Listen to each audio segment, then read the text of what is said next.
दोस्तों नमस्कार, आप देख रहे हैं सोशल न्यूज। मैं आपके साथ मोहम्मद अकरम। मैं आपको दोस्तों बताना चाहूंगा बीजेपी सरकार के शासन में मुसलमानों का आखिरकार हाल क्या है। मैं आपको बता दूं, जी सलाम एक खबर लिखता हुआ दिखाई दे रहा है जहां पे पुरौला एक एरिया आता है उत्तराखंड के अंदर, वहां से मुस्लिम परिवार जाते हुए, शिफ्ट होते हुए, वहां से पलायन करते हुए दिखाई दे रहे हैं किसी और एरिया में, क्योंकि वहां पे हंगामा देखने को मिल रहा है। लोग एक रिलीजन को टारगेट करते हुए दिखाई दे रहे हैं। यहां तक कि बीजेपी नेता भी इस हंगामे में बसते हुए नहीं दिखाई दे रहे। उन्होंने भी पलायन कर लिया अपने परिवार के साथ, जो 25 साल से रह रहे थे, जिनका नाम मोहम्मद जाहिद है, बीजेपी के नेता है। 3 साल पहले उन्होंने बीजेपी पार्टी ज्वाइन की थी। अब आप समझ सकते हैं, जब बीजेपी नेता का यह हाल है तो आम जनता का क्या हाल होगा। लोग ये कह रहे हैं जब बीजेपी नेता को कोई पूछने वाला नहीं है तो हमारा क्या हाल होगा। इस वजह से लोग लगातार वहां से पलायन करते हुए दिखाई दे रहे हैं। उत्तराखंड के पुरौला इलाके की मैं बात कर रहा हूं, जो कि जी सलाम ने लिखा हुआ है। इसी के साथ में दोस्तों आपको बताना चाहूंगा किस तरीके से मोहम्मद जाहिद को लेकर जी सलाम लिखता हुआ दिखाई दे रहा है आपकी स्क्रीन के सामने। जिला अध्यक्ष मोहम्मद जाहिद ने भी बीते बुधवार को परिवार के साथ पुरौला छोड़ दिया। जाहिद बताते हैं उन्होंने 3 साल पहले बीजेपी ज्वाइन की थी और वह 25 साल से यही रह रहे थे। इसके अलावा कई और नेताओं ने इलाके को छोड़ दिया है। लोगों का कहना है जब सत्ताधारी दल के नेता सुरक्षित नहीं है तो फिर वो कैसे यहां रह सकते हैं। अगर उन लोगों की सूद लेने वाला कोई नहीं है तो आम लोगों का क्या होगा। आपके बगल में तस्वीरें देख सकते हैं, पुलिस वहां पर मौजूद है, लेकिन लगातार लाठी डंडों से किस तरीके से घर को तोड़ने की कोशिश की जा रही है। ऐसी कई तस्वीर आपको दिखा सकता हूं मैं। एएनआई ने एक ट्वीट किया जहां पे आप देख लीजिए दुकान के सामने किस तरीके से लोग जो है वो हिंसा करते हुए नजर आ रहे हैं। लगातार दुकान के ऊपर प्रहार किया जा रहा है। ऐसी कई तस्वीरें आपके सामने पेश कर सकता हूं। क्या सरकार काम कर रही है उत्तराखंड के अंदर, सवाल उठता है। मेन स्ट्रीम मीडिया इस पे क्यों कोई खबर नहीं दिखाना चाहता। सोचिए, आज के दौर में इस तरीके की हालत होना, पूरे स्टेट के अंदर अगर बात की जाए, एक माहौल पैदा कर दिया गया है। एक रिलीजन के खिलाफ लगातार माहौल चलता हुआ दिखाई दे रहा है, लेकिन मेन स्ट्रीम मीडिया कुछ बोलने को तैयार नहीं। दरअसल मैं दोस्तों आपको बताना चाहूंगा, इस बीच एक तस्वीर भी सामने आई है जो कि एक दुकान के बाहर लगी हुई थी। दुकान बंद थी और उस पर क्या संदेश लिखा हुआ है आपके सामने रखना चाहूंगा। इसे मैं पढ़ देता हूं और आप सुनिएगा, समझिएगा। आपके सामने ये तस्वीर। लव जिहादियों को सूचित किया जाता है कि दिनांक 15 जून 2023 को होने वाली महापंचायत से पूर्व अपनी दुकानें खाली कर दें। यदि तुम्हारे द्वारा ऐसा नहीं किया जाता तो वक्त पर निर्भय करेगा। देवभूमि रक्षा अभियान। दरअसल दोस्तों मैं आपको बताना चाहूंगा आखिरकार ऐसा क्यों हो रहा है, लोग इतने ज्यादा गुस्सा क्यों है। मुस्लिम कम्युनिटी के खिलाफ लगातार प्रदर्शन देखने को मिल रहा है। कई मुस्लिम लोगों ने उत्तराखंड खाली कर दिया, जैसा कि खबर सामने आई है, लेकिन पुलिस इसे मानने से इंकार कर दी। 26 मई को एक खबर सामने आई जहां पे 2 युवक एक नाबालिग लड़की के साथ पकड़े गए। उन पे ये इल्जाम लगा कि वो कहीं ना कहीं भगाने की कोशिश कर रहे थे उस लड़की को, जो कि नाबालिग है, और साथ ही साथ ये भी कहा जा सकता है कि किडनैप करने की कोशिश कर रहे थे। जिसमें एक युवक का नाम जो था वो उबैद था, दूसरे का नाम जितेंद्र था। अब दिक्कत यहां पे आती है, समझिएगा, सुनिएगा। उबैद जो नाम था वो उर्दू नाम था और उबैद के नाम पर लव जिहाद का मुद्दा उठा, और लव जिहाद का जब मुद्दा उठा तो पूरे रिलीजन को टारगेट किया गया, ना कि उबैद और जितेंद्र के ऊपर ये मामला छोड़ दिया गया। पुलिस प्रशासन के ऊपर ये मामला छोड़ दिया गया। लोगों ने अपने हाथ में कमान संभाल ली और उबैद के नाम पर लव जिहाद का मामला जो है वो लगातार उत्तराखंड के अंदर बढ़ता हुआ दिखाई दिया। सोचिएगा, 2 लोग थे, दोनों अलग अलग रिलीजन से थे, तो क्या आरोपी को रिलीजन वाइज देखना सही है? अगर रिलीजन वाइज देखना सही है तो क्या होगा अंकिता भंडारी का? वही अंकिता भंडारी जो उत्तराखंड के अंदर से आती थी, उत्तराखंड की बेटी थी। आज उसके माँ बाप दर दर भटक रहे हैं, रोते गिड़गिड़ाते हुए नजर आ रहे हैं। वो कह रहे हैं कि उनके जो मामला है, जो उनका केस चलता हुआ अंकिता भंडारी को लेकर दिखाई दे रहा है, उसे कहीं ना कहीं कमजोर किया जा रहा है। साथ ही साथ सरकारी वकील जो उन्हें दिया गया उसको बदलने की मांग कर रहे हैं।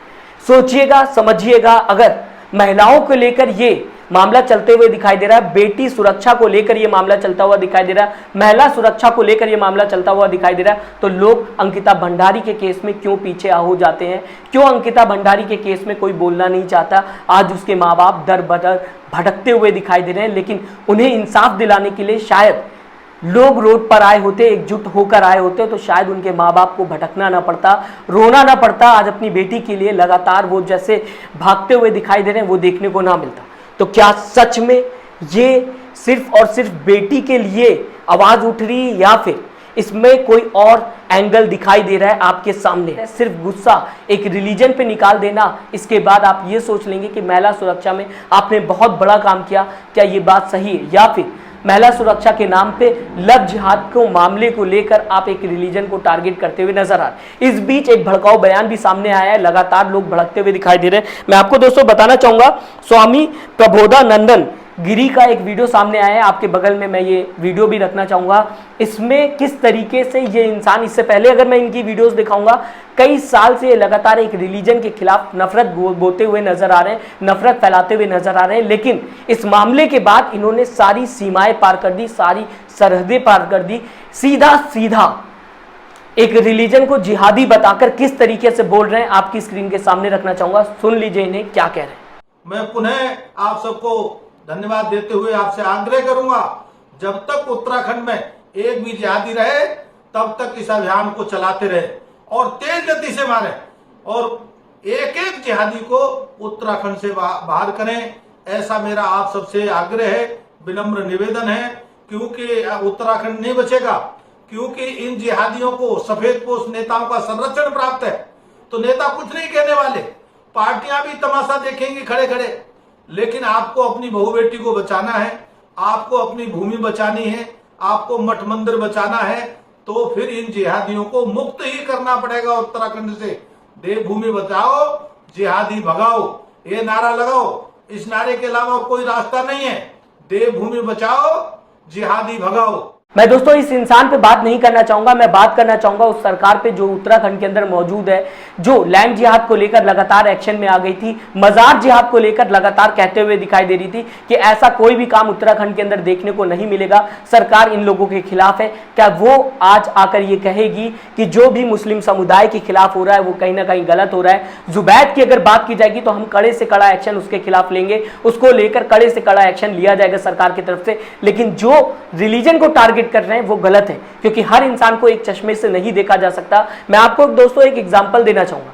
अगर किसी भी लड़की ने एक लड़के के साथ गलत किया तो वो लड़का मन में ये सोच लेता है कि हर लड़की गलत होगी, या फिर ये कहा जाए कि अगर किसी लड़के ने एक लड़की के साथ गलत किया, वो लड़की हर एक लड़के को उसी चश्मे से देखे कि हर एक लड़का गलत है, तो क्या सही होगा? हर इंसान इंडिपेंडेंट है, हर इंसान की सोच अलग होती है। ऐसे में पूरे रिलीजन को टारगेट करना गलत है। मैं आपको एक बार बताना चाहूंगा, जुबैद ने जो किया उसको उसके किए की सजा जरूर मिलनी चाहिए, लेकिन जिस तरीके से पूरे रिलीजन को टारगेट किया जा रहा है, लगातार दुकानों के ऊपर प्रहार किया जा रहा है, दुकानें खाली कराई जा रही, लोग भागते हुए नजर आ रहे हैं, बहुत बड़ी बात है। शायद इस पे आशा कर सकता हूं गोदी मीडिया कुछ बोलेगी, सरकार इसको शांत कराने की कोशिश करेगी, या फिर इतनी भी उम्मीद नहीं की जा सकती। आप हमें कमेंट करके जरूर बताइएगा आप किस तरीके से दोस्तों इस पूरी खबर को देखते हैं, आपकी विचारधारा क्या है? क्या पूरे रिलीजन को टारगेट करना सिर्फ एक इंसान की वजह से? और साथ ही साथ जुबैद के साथ जितेंद्र भी मौजूद था, दो लोग प्रयास कर रहे थे एक लड़की को किडनैप करने का, या फिर ये कहा जाए भगाने का, जैसा कि खबर सामने आई। ऐसे में उन दोनों को सजा मिलनी चाहिए, वो दोनों अपराधी कहे जाएंगे अगर ऐसा काम वो करते हुए दिखाई दिए, या फिर पुलिस जब ये बात सबूत के साथ प्रूफ कर देगी कि ऐसा उन दोनों ने किया, तो वो दोनों अपराधी हैं, कड़ी से कड़ी सजा मिलनी चाहिए। लेकिन ऐसे में पूरे रिलीजन को टारगेट करना, जबकि दो लोग थे वहां पे और एक का नाम लेकर उससे लव जिहाद को जोड़ देना और लव जिहाद के बाद पूरे रिलीजन को जोड़ देना, क्या सही है? राय जरूर दीजिएगा, हमें बताइएगा आपकी विचारधारा क्या है। साथ ही साथ लाइक और सब्सक्राइब का बटन जरूर दबाइएगा अगर आपको यह खबर पसंद आई हो। अपना ख्याल रखिएगा, नमस्कार। चैनल को लाइक, शेयर एंड सब्सक्राइब करें और बेल आइकन दबाना ना भूलें।